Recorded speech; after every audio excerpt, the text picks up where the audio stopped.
হাদির হত্যা এনে আপনি রাজনীতি পাইলেন কো আজকে হাদিরে মারছে কালকে আপনারে মারবো দেখা যায় কিছু কম যেত না। এটা কেমন কথা কইলেন না এসে আপনি মাঝখান দিয়ে মাহফিলের মধ্যে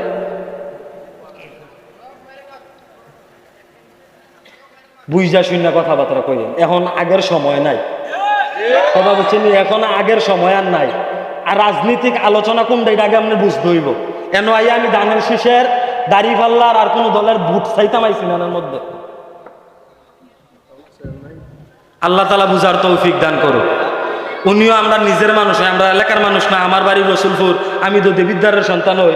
উনিও বিষয়টা বুঝতে পারছে না, এর লেগা কইছে আল্লাহ বুঝার তৌফিক দান করুন।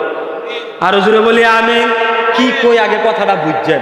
কেউ যদি অন্যায় করে, আজকে যদি আমার ভাই সাহেবরে কেউ মারে বাররা রাস্তার মধ্যে, আমি কি প্রতিবাদ করতাম না? আমি কি সত্যের পক্ষে কথা কইতাম না? এটা আপনার রাজনীতি আলোচনা পাইবেন তো এনের মাইজে।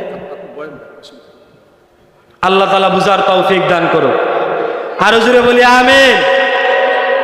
কথাবার্তা কই তুইব বুঝা শুনা। আমি যদি কাউকে কথার মধ্যে স্টপ দেই, কাউকে বাধা দেই, আগে বুঝতে হইব সে কথাটা কি বলতেছে, কোন কথাটা বলতেছে, এটা আগে বুঝতে হবে।